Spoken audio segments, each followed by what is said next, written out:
The dusty streets of Malad City, Idaho stretched out before Penelope Sanders like a prison yard, and on this scorching afternoon in July of 1882, she discovered that her fears were not misplaced. Her husband's parents stood in the doorway of their modest timber house, and the expressions on their weathered faces told her everything she needed to know before a single word was spoken. "Thomas owes near about $2,000 to some very dangerous men," her father-in-law Cyrus said, his voice devoid of emotion. "He got himself killed in a card game gone wrong 3 nights past. The debt collectors came this morning, and they want their money." Penelope felt the world tilt beneath her feet.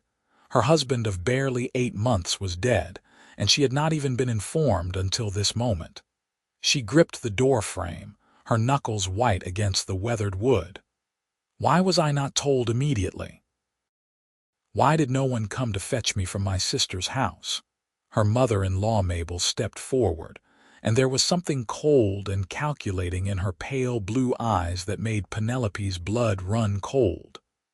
"Because we needed time to figure out how to settle this debt. We do not have that kind of money, and these men will not wait.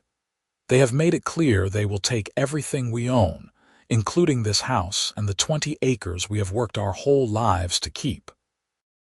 "Then we will find another way," Penelope said desperately, though even as the words left her mouth, she knew how hollow they sounded. She was a 20-year-old widow with no family wealth, no prospects, and no way to earn the kind of money being discussed. Cyrus cleared his throat and looked away, unable to meet her eyes. "There is a way. A cattle rancher named Harrison Hayes came through town yesterday. He has been looking for a wife, and when he heard about our situation through the saloon keeper, he made an offer. He will pay Thomas's debts in full if we arrange for him to marry you proper." The words hit Penelope like a physical blow. "You want to sell me, like livestock?" "It is not like that," Mabel protested, though her voice lacked conviction. "You would be legally married. You would have a home, protection, and a future. What else do you have now? Thomas left you with nothing but his debts, and we cannot afford to take care of you." Penelope wanted to scream, to rage against the unfairness of it all, but she knew the harsh reality of life in the Idaho territory. A woman alone had few options, and most of them were far worse than an arranged marriage to a stranger. Still, the betrayal cut deep. These people were supposed to be her family, yet they were willing to trade her like a commodity to save their own skins. "When is this supposed to happen?" she asked quietly, fighting to keep her voice steady. "Tomorrow morning," Cyrus said. "Hayes is staying at the boarding house, and he has already arranged for the preacher to perform the ceremony. He wants to head back to his ranch as soon as possible. He has a spread about 30 miles north of here, near the Bannock Range." Penelope spent that night in the small room that had been hers and Thomas's, staring at the ceiling and wondering how her life had gone so wrong so quickly. She had married Thomas Sanders believing in love and partnership, only to discover that he was a gambling man with more ambition than sense. Now he was dead, and she was being passed along to settle his final, fatal mistake. When dawn broke over Malad City, painting the sky in shades of pink and gold, Penelope dressed in the only decent dress she owned, a simple blue cotton garment that her mother had made for her before passing away 2 years prior. She braided her long auburn hair and pinned it up, trying to maintain some dignity in a situation that had stripped her of nearly everything else. The church was small and plain, with rough-hewn benches and a simple wooden cross above the altar. Cyrus and Mabel were there, along with the preacher, Reverend Thompson, and a handful of curious townspeople who had heard about the unusual arrangement. Penelope stood at the back of the church, her hands clasped tightly in front of her, waiting to meet the man who had purchased her future. When Harrison Hayes walked through the door, Penelope felt her breath catch despite herself. He was tall, well over 6 feet, with broad shoulders and the lean, muscular build of a man who worked hard for his living. His hair was dark brown, almost black, and fell to just below his collar. His face was angular and handsome, with a strong jaw shadowed by a few days' worth of stubble, and his eyes were a striking shade of green that seemed to take in everything at once. He was dressed in clean but well-worn clothing, dark trousers, a white shirt, and a leather vest. His boots were dusty from travel, and a wide-brimmed hat hung from his hand. He looked to be in his late 20s, and there was something both kind and guarded in his expression as his eyes found hers across the small space. Harrison walked slowly down the aisle, his spurs making a soft, jingling sound with each step. When he reached Penelope, he stopped and removed his hat completely, holding it respectfully against his chest. "Miss Sanders," he said, his voice deep and steady, "I am Harrison Hayes. I want you to know that I will treat you with respect and honor as my wife. I understand this is not the way most people come to marriage, but I give you my word that I will do right by you." Penelope searched his face for any sign of cruelty or deception, but she found none. His eyes were earnest, and there was a gentleness in his manner that surprised her. Still, the circumstances were impossible to ignore. "You are paying money to marry me," she said quietly, her voice barely above a whisper. "How can that be anything but wrong?" Harrison's jaw tightened, and he glanced briefly at Cyrus and Mabel before returning his attention to Penelope. "I am paying debts that would have ruined your in-laws and left you destitute. I am offering you a home and a name. I know it is not the love match you might have hoped for, but I promise I am not a cruel man, and I will never raise a hand to you. That is more than some women get, even in marriages that start with courtship and flowers." He was right, and Penelope hated that he was right. She had no other options, no family who could take her in, and no way to support herself in a territory where opportunities for women were scarce and often dangerous. She took a deep breath and nodded. "Then let us proceed." The ceremony was brief and impersonal. Reverend Thompson read the familiar words, and both Penelope and Harrison gave their responses in steady voices.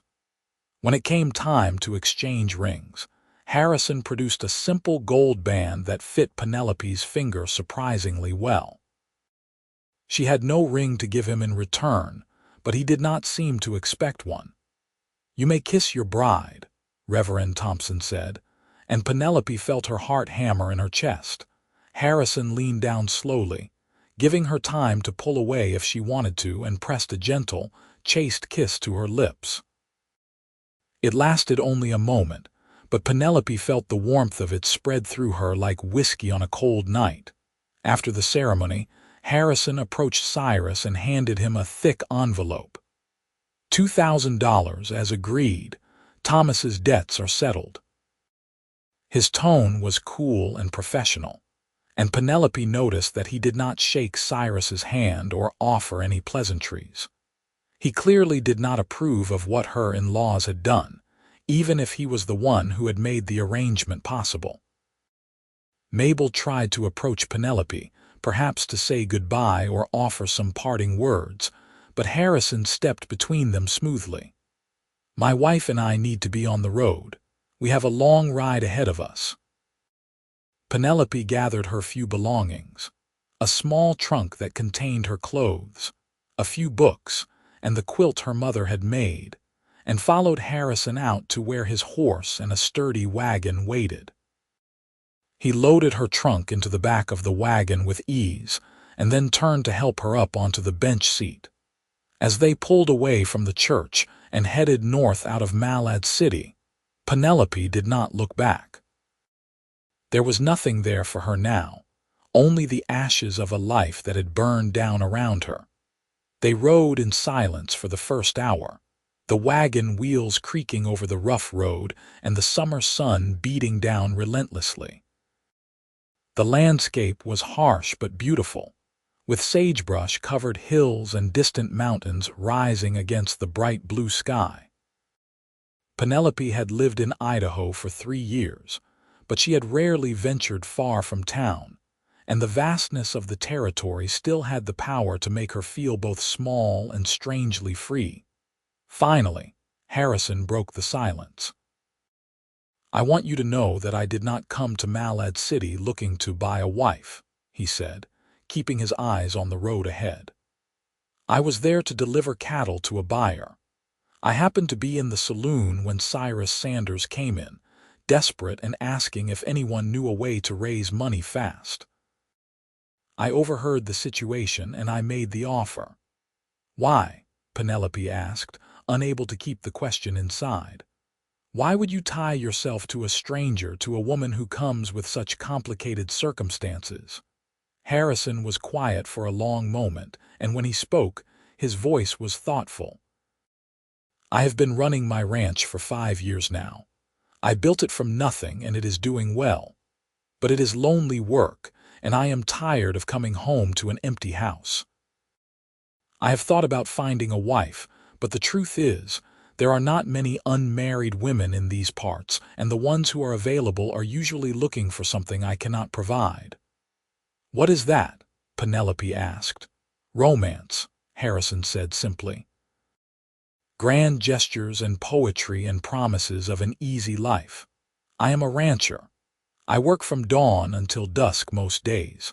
I can provide a comfortable home and security, but I cannot promise excitement or luxury. Most women want more than that, and I cannot blame them." Penelope considered his words carefully. There was an honesty to Harrison that she found both surprising and refreshing. He was not trying to dress up the situation or pretend it was something it was not. "And you think I will settle for less because I had no choice?" Harrison finally turned to look at her, and there was something searching in his green eyes. "I think you are in a difficult situation, and I am offering you a way forward. But I also think you are stronger than you know, and I hope that in time we might build something real together. Not just an arrangement, but a partnership." Penelope felt something shift in her chest, a tiny crack in the wall of anger and fear she had built around herself. "I will hold you to your promise to treat me with respect," she said firmly, "and I will do my best to be a good wife to you. But I cannot promise love. I do not know if I have that left in me." "Fair enough," Harrison said, and a small smile tugged at the corner of his mouth. "We will start with respect and see where it leads." They stopped at midday to rest the horses and eat a simple meal of bread, cheese, and dried meat that Harrison had packed. He was attentive without being overbearing, making sure Penelope had water and a shaded place to sit. As they ate, he told her about his ranch, the Hayes homestead, which had 200 head of cattle, several horses, and a sturdy house he had built himself with help from a few hired hands. "You have help at the ranch now?" Penelope asked, trying to picture what her new life would look like. "I have 2 ranch hands who live in the bunkhouse," Harrison explained. "Jack and Samuel. They are good men, hard-working and trustworthy. Jack has been with me since the beginning and Samuel joined us about a year ago. They will respect you as the lady of the house." The idea of being the lady of any house felt strange to Penelope, but she nodded. "And what will my duties be?" Harrison wiped his hands on his trousers and considered the question. "Whatever you are comfortable with, I suppose. The house needs a woman's touch, that much is certain. I am not much for cooking or cleaning, and the place shows it. If you want to tend a garden, there is space for that. If you want to help with the ranch work, you are welcome to, though I will not require it. Mostly, I just want you to make a home there." "A home," Penelope repeated softly. It had been so long since she had felt like she had a real home.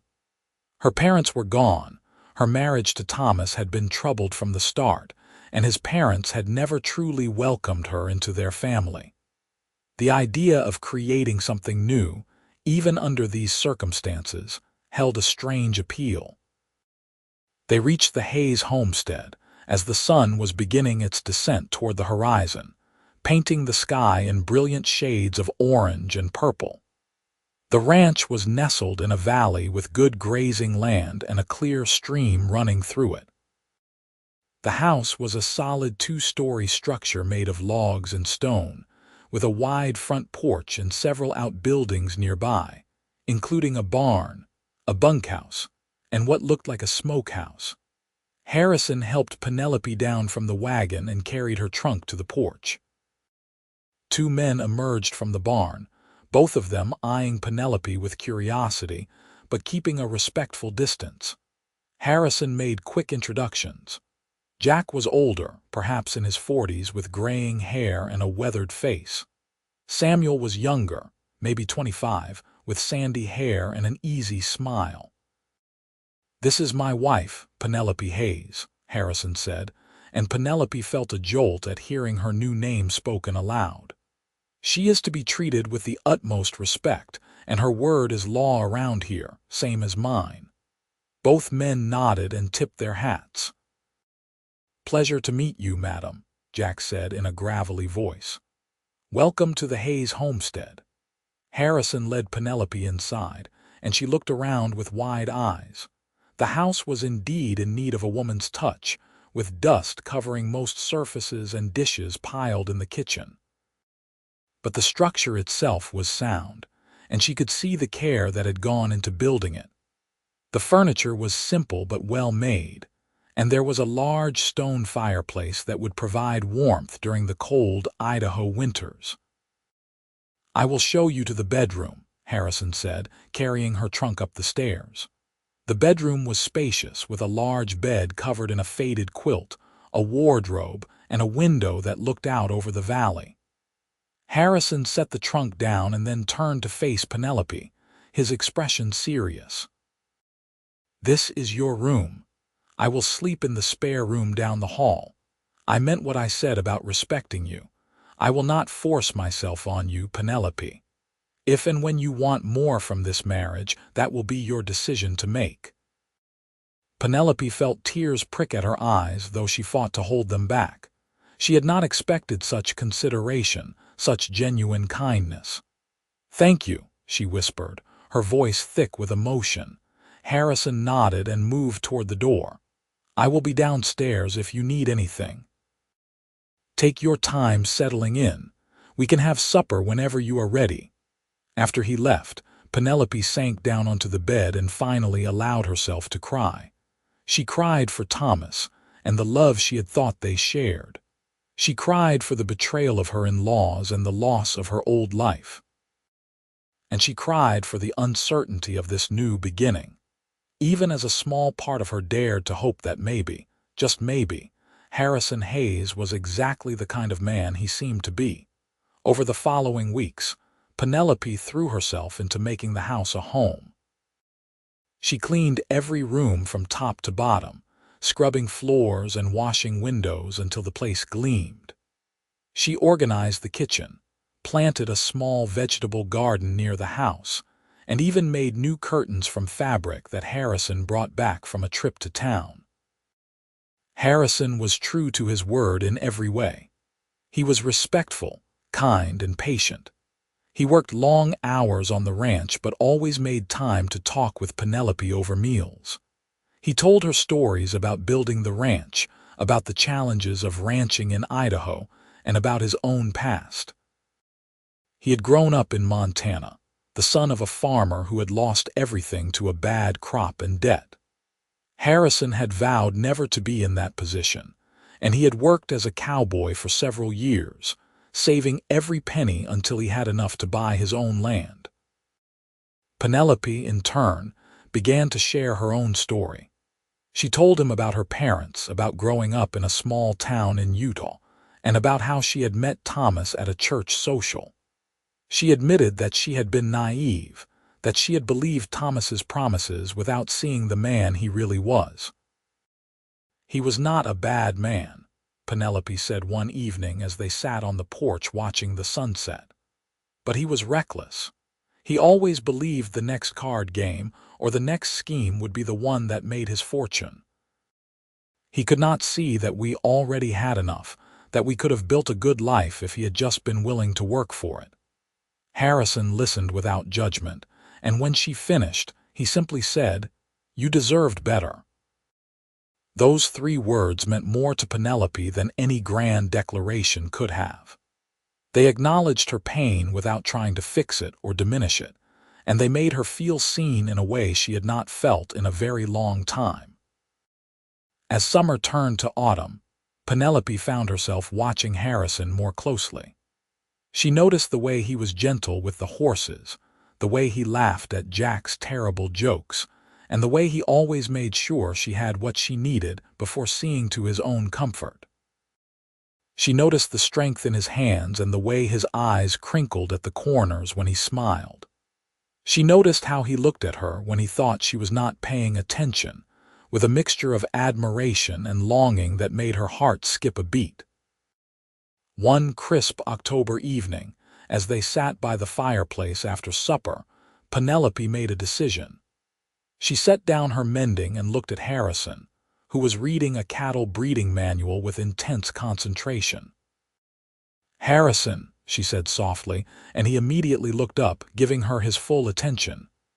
"Yes, I want to thank you," she began, choosing her words carefully. "For the past 3 months you have been nothing but honorable and kind. You have given me a home and treated me with more respect than my own family did.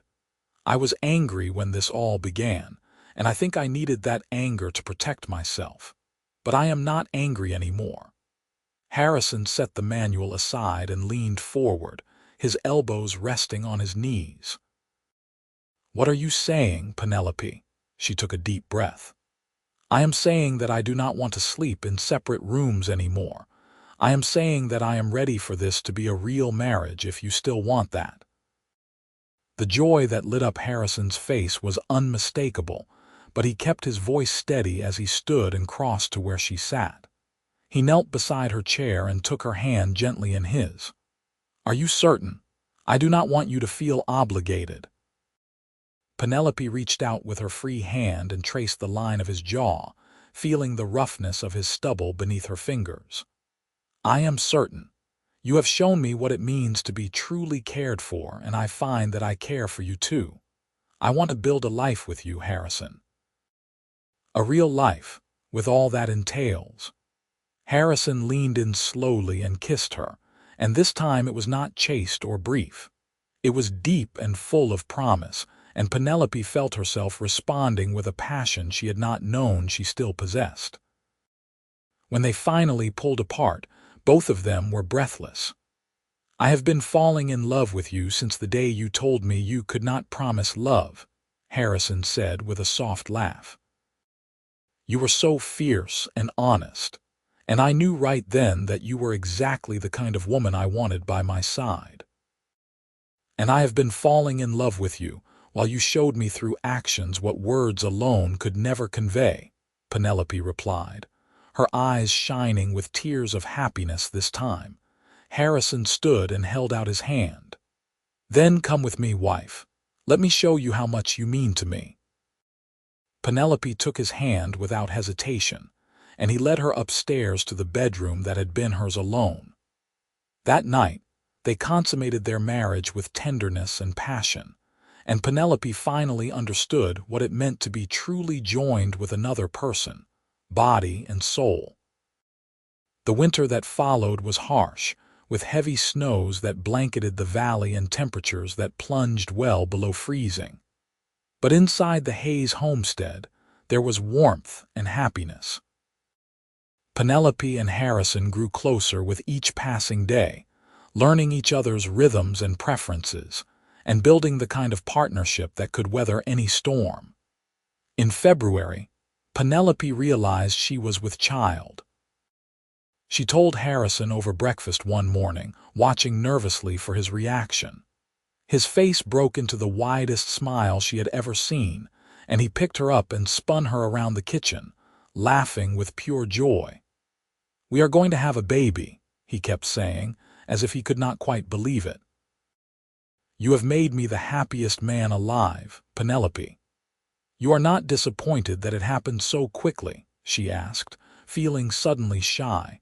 Harrison cupped her face in his hands and looked at her with such love that it took her breath away. "How could I be disappointed?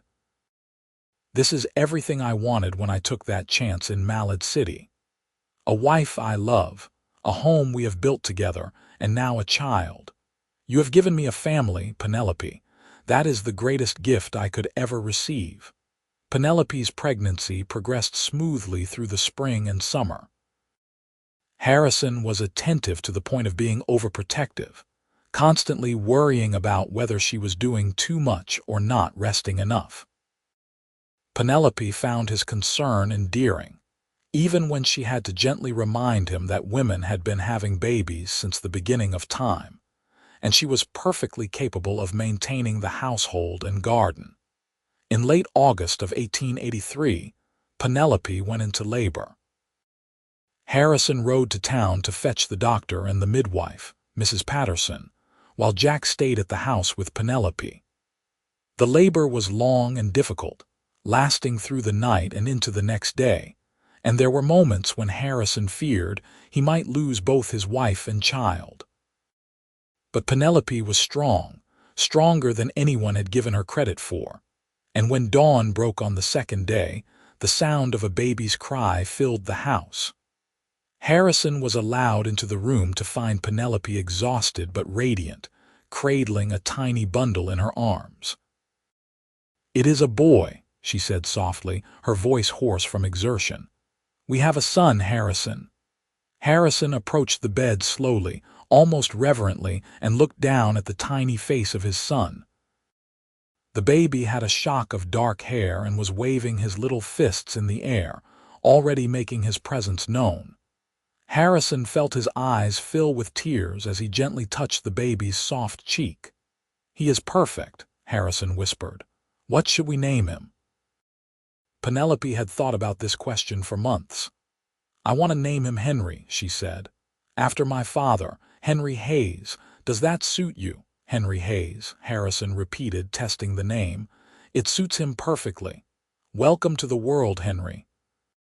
Your mother is the bravest woman I have ever known, and I promise to spend every day of my life making sure you both know how much you are loved." The years that followed were filled with hard work, joy, and the occasional challenge that came with ranching life. Henry grew into a rambunctious toddler with his father's green eyes and his mother's auburn hair. The ranch prospered under Harrison's careful management, and Penelope became known throughout the region as a skilled healer and gardener, always willing to help a neighbor in need. In 1885, Penelope gave birth to a daughter they named Pearl, after Penelope's mother. She was a quieter child than Henry, with thoughtful brown eyes and a serious demeanor even as a baby. Harrison adored both his children equally, and he was the kind of father who was not afraid to get down on the floor and play with his little ones, despite the long days of hard work. One evening in the spring of 1887, as they sat on the porch watching Henry and Pearl play in the yard, Penelope turned to Harrison with a contemplative expression. "Do you ever think about how we started?" she asked. "About the circumstances that brought us together?" Harrison was quiet for a moment, watching his children with a soft smile. "I think about it sometimes," he admitted, "and I am grateful for it, even though I know you suffered to get here. I wish your in-laws had not betrayed you the way they did, and I wish you had not had to go through that pain. But I cannot regret the outcome, because it brought you to me." Penelope reached over and took his hand, lacing her fingers through his. "I used to be angry about it, about being sold like property, but now I see it differently. Yes, the way it happened was wrong, but you gave me a choice, Harrison. You gave me respect and time and the space to make my own decisions. You turned what could have been a nightmare into the best thing that ever happened to me." Harrison brought her hand to his lips and kissed it gently. "You are the best thing that ever happened to me, Penelope Hayes." Every single day, I thank whatever force in the universe brought me to that saloon in Malad City at exactly the right moment to hear about your situation. Some people might call it chance, but I think it was fate." "Fate," Penelope agreed softly, leaning her head against his shoulder. "I like that idea, that we were meant to find each other, no matter how unconventional the path." Their peaceful moment was interrupted by Henry running up to the porch, his face flushed with excitement. "Papa, can you teach me to rope tomorrow? I have been practicing with the stick like you showed me, and I think I am ready for the real thing." Harrison laughed and ruffled his son's hair. "We will see, young man. You are only 4 years old, but if you keep practicing, I promise I will teach you everything I know when you are a bit older." Henry seemed satisfied with this answer and ran back to play with Pearl, who was attempting to catch butterflies in the yard. Penelope watched them with a heart full of love and gratitude. These children, this ranch, this man beside her, they were all born from circumstances that could have destroyed her. Instead, they had become her salvation and her joy. As the years continued to pass, the Hayes family became a cornerstone of their community. Harrison served on the local Cattlemen's Association and was known for his fair dealing and honest business practices.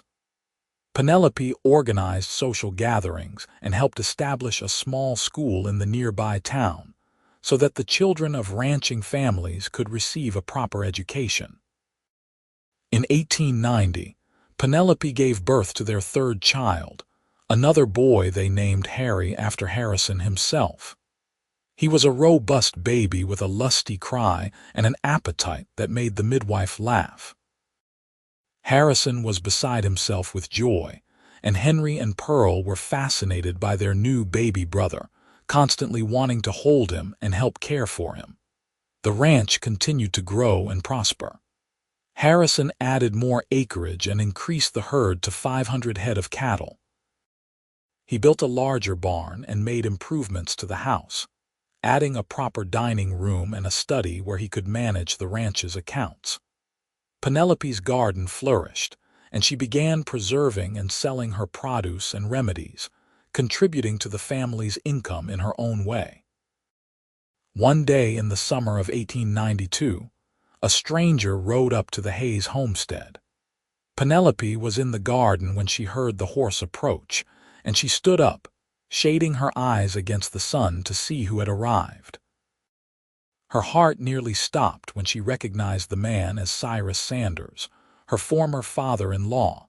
Cyrus looked older and more worn than when she had last seen him 10 years earlier. His clothes were shabby, and his horse was a tired-looking mare that had clearly seen better days. He dismounted slowly and removed his hat when he saw Penelope. "Penelope," he said, his voice rough with emotion. "I know I have no right to be here, but I needed to see you. I needed to tell you something." Penelope felt Harrison's presence behind her before she saw him. He must have noticed the stranger from the barn and come immediately. He placed a protective hand on her shoulder. "What do you want, Sanders?" Harrison asked, his voice cold. Cyrus flinched at the tone but pressed on. "I came to apologize. Mabel passed away last year, and before she died, she made me promise to find you and ask for your forgiveness. What we did to you was unconscionable. We sold you to save ourselves, and we have regretted it every day since." Penelope studied the man before her. He looked broken, haunted by the weight of his choices. Part of her wanted to send him away, to refuse the apology and let him live with his guilt.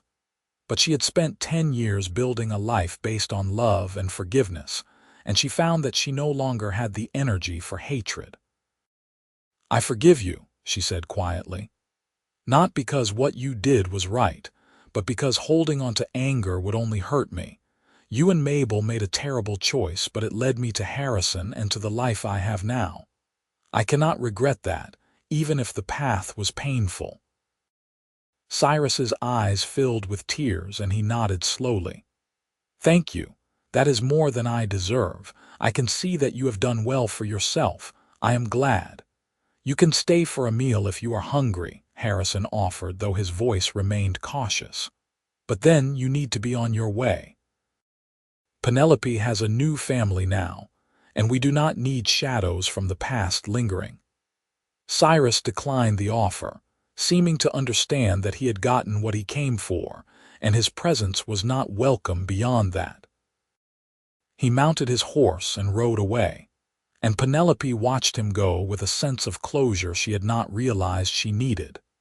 That evening, after the children were in bed, Penelope and Harrison sat together in the study.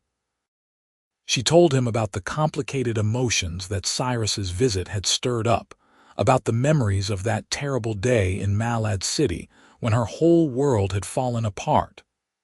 "You think you made the right choice forgiving him?" Harrison asked, holding her hand. Penelope thought about the question carefully. "Yes," she finally said, "because forgiveness is not about him. It is about me letting go of the last bit of pain that I have been carrying. I have you and our children and this beautiful life we have built. I do not need that old hurt anymore." Harrison pulled her close and kissed the top of her head. "You are an extraordinary woman, Penelope Hayes. I have said it before, and I will say it every day for the rest of my life. You have taken every challenge life has thrown at you and turned it into something beautiful."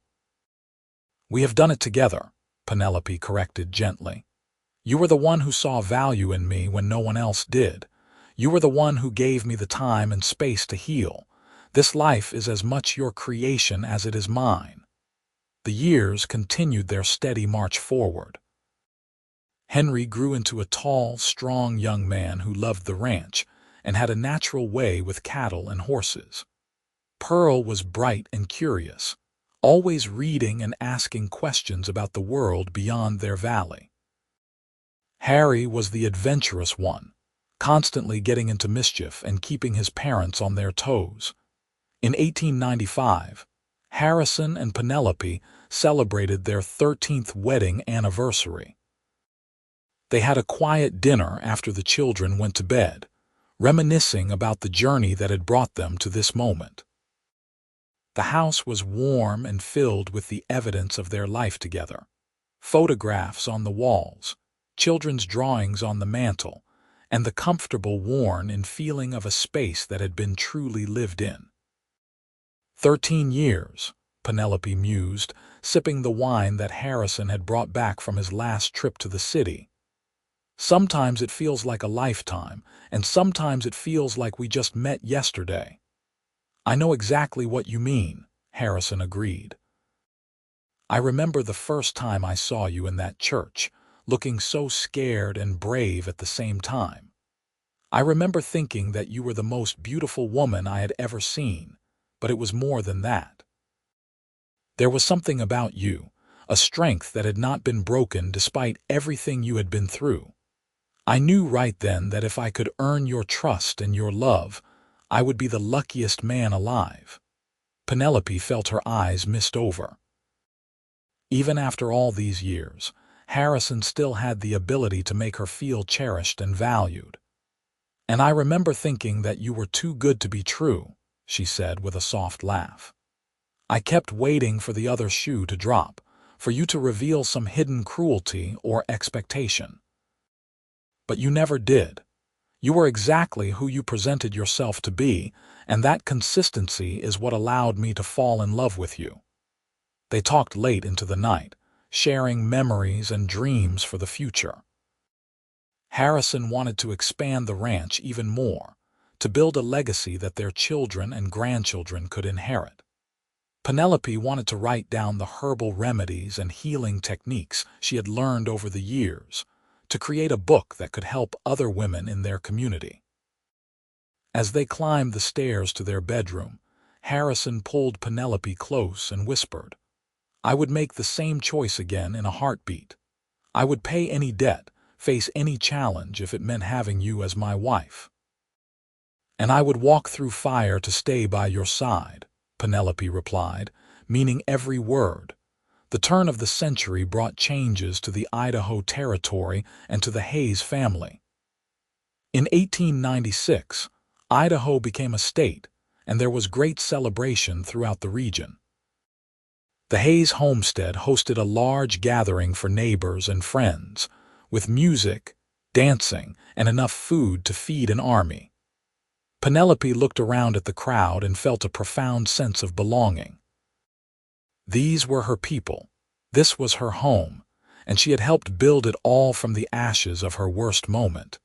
In 1899, Henry, now 16 years old, started courting a young woman from a neighboring ranch. Harrison and Penelope watched their eldest son navigate the complexities of young love with a mixture of amusement and nostalgia. Pearl was developing into a beautiful and intelligent young woman, with aspirations of becoming a teacher. Harry, at 9 years old, declared that he wanted to be a lawman when he grew up, much to his parents' consternation. One spring evening in 1900, as Penelope was preparing supper, Harrison came into the kitchen with a strange expression on his face. He held a letter in his hand, and his brow was furrowed in thought. "What is it?" Penelope asked, setting down the knife she had been using to cut vegetables. "It is from Jack," Harrison said, referring to their longtime ranch hand who had retired the previous year and moved to California to live with his daughter. "He writes that he ran into Thomas Sanders's brother in Sacramento. Apparently, there is a nephew, a son that Thomas had from a brief relationship before he married you.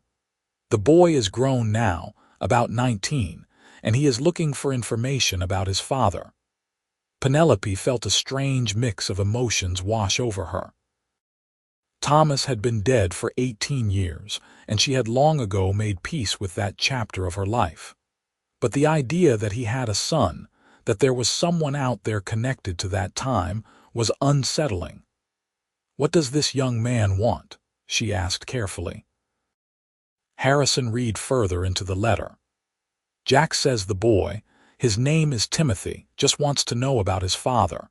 He has no interest in making claims or causing trouble.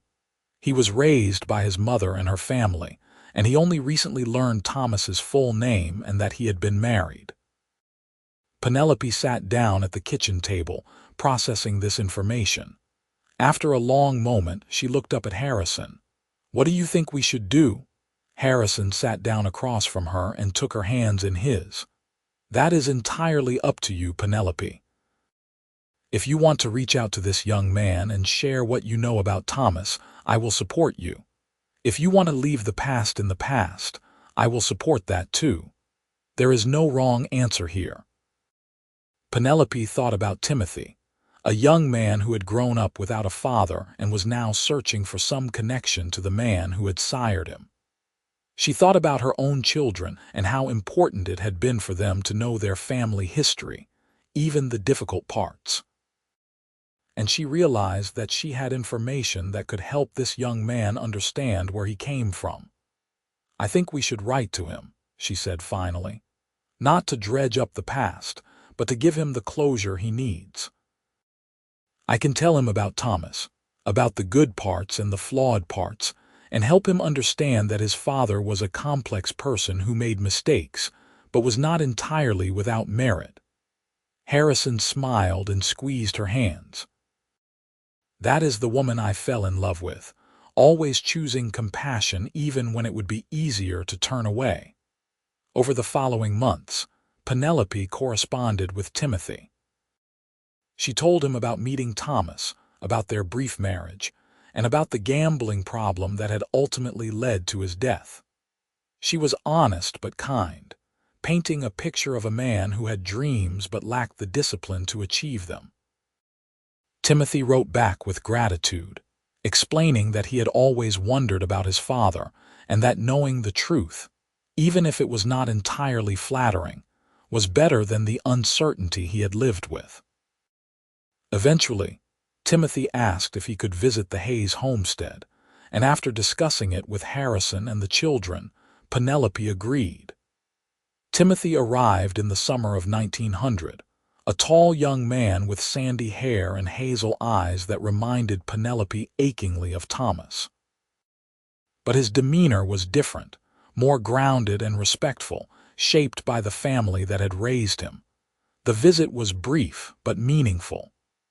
Timothy met the Hayes family and saw the life that Penelope had built after his father's death.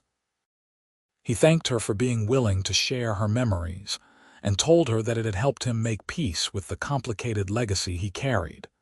"You are a remarkable woman, Mrs. Hayes," Timothy said as he prepared to leave.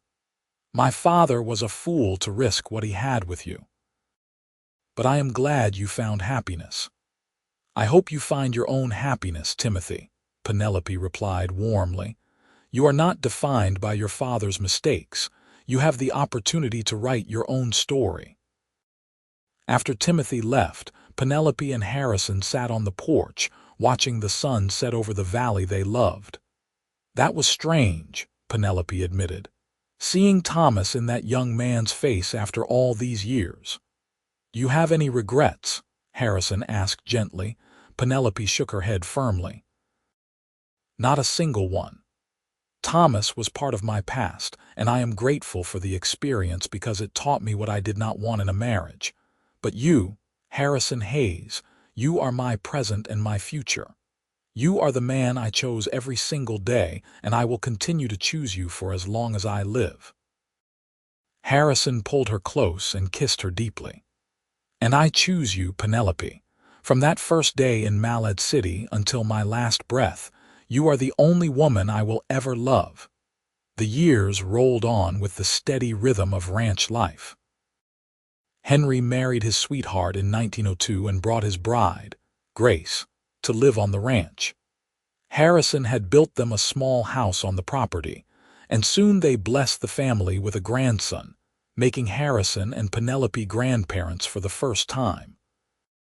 Pearl indeed became a teacher, taking a position at the school in the nearby town, and inspiring countless children with her passion for learning. Harry followed his dream of becoming a lawman, eventually earning a position as a deputy sheriff and making his parents proud even as they worried about his safety. In 1905, Harrison and Penelope celebrated their 23rd wedding anniversary. They were in their mid-40s now, with silver threading through their hair and lines on their faces that told the story of a life well lived. The ranch was thriving. Their children were successful and happy, and they had grandchildren who filled their home with laughter. "Do you remember what I told you on our wedding day?"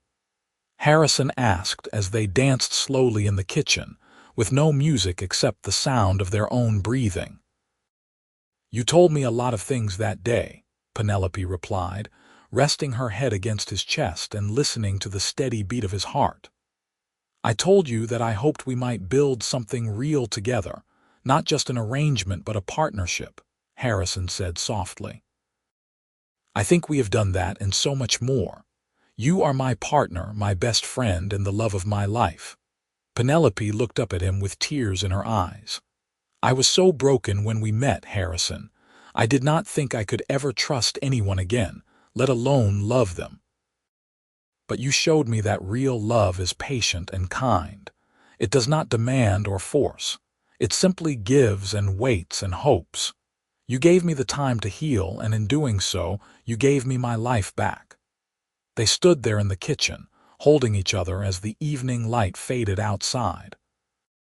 In that moment, Penelope thought back to the terrified young woman who had stood in a church in Malad City, being married to a stranger to settle debts that were not her own. She thought about all the pain and fear and uncertainty that had brought her to that point. And then she thought about everything that had come after. The slow building of trust, the gradual opening of her heart, the discovery that she was stronger than she had ever known. She thought about her children and grandchildren, about the ranch that had become her sanctuary, and about the man who had seen her value when no one else did. Some people might say that their marriage had started under terrible circumstances, and they would not be wrong. But Penelope knew the truth. Their marriage had started the moment she decided to trust Harrison, the moment he proved himself worthy of that trust, and every moment since when they had chosen each other over and over again. That was the real story, not the transaction in Malad City, but the love they had built together in the years that followed. As they swayed together in the kitchen, Harrison hummed a tune, and Penelope closed her eyes, feeling completely and utterly at peace. She had been sold to settle debts she did not owe, but she had gained a love worth more than any price. And that, she thought, was the greatest gift of all. The seasons continued their eternal dance, and the Hayes family continued to grow and flourish.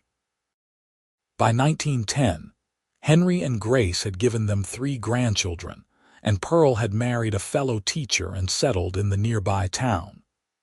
Harry had risen to the position of sheriff, and had become known throughout the territory for his fair but firm approach to law enforcement. Harrison had finally agreed to slow down a bit, hiring more ranch hands and passing more of the daily operations to Henry. He and Penelope spent their days working in the garden, reading together in the evenings, and enjoying the company of their grandchildren who visited often. One crisp autumn afternoon in 1912, as they sat on the porch watching the leaves change color, Penelope turned to Harrison with a thoughtful expression. "Do you know what I realized today?" "What is that?" Harrison asked, looking at her with the same attentive expression he had always worn when she spoke. "We have been married for 30 years, Penelope said, a note of wonder in her voice. 30 years, Harrison. That is longer than some people get to live, and we have spent every one of those years building this life together." Harrison reached over and took her hand, the gesture as natural as breathing after 3 decades together. "And I would do it all again, exactly the same way. Every moment of joy, every challenge we have faced, every choice we have made, it has all been worth it because I got to do it with you." Penelope felt her heart swell with love for this man who had changed her life in the best possible way. "I never thought I would say this, but I am grateful for what happened in Malad City. Not because being sold was right, it never will be, but because it brought me to you, and you showed me what it means to be truly loved and valued." "You gave my life meaning, Penelope," Harrison said, his voice thick with emotion. "Before you, I had a ranch and a routine, but I did not have a home. You made this place a home. You made me complete." As the sun set over the Hayes homestead, painting the sky in brilliant shades of gold and crimson, Penelope and Harrison sat together, hands clasped, watching the world they had built together. Their grandchildren's laughter echoed from the barn where Henry was teaching them to care for the horses. The smell of bread baking wafted from the kitchen where Grace was preparing supper. And in every corner of the ranch, there was evidence of the love and commitment that had started with an unlikely arrangement and had grown into something beautiful and enduring. Penelope thought about the young woman she had been 30 years ago, frightened and betrayed, standing in a church and marrying a stranger. She wished she could go back and tell that woman that everything would be all right, that the cowboy with the kind eyes would become her greatest blessing, and that the life ahead would be filled with more love and happiness than she could possibly imagine. But she could not go back, and perhaps that was for the best, because every moment of uncertainty, every challenge they had faced together, had been necessary to forge the unbreakable bond they now shared. Their love had not been easy or immediate. It had been earned through patience, respect, and the daily choice to honor their commitment to each other. As darkness fell and the stars began to appear in the vast Idaho sky, Harrison helped Penelope to her feet and they walked into their home together, ready to face whatever the future might bring. Because they knew, without a doubt, that as long as they had each other, they could weather any storm and celebrate any joy. The debts that had brought them together had been paid long ago, but the love they had built was a treasure that would last for all their days and beyond, a legacy that would live on in their children and grandchildren for generations to come. And that, Penelope thought as she climbed the stairs with her husband's hand in hers, was the true meaning of happily ever after.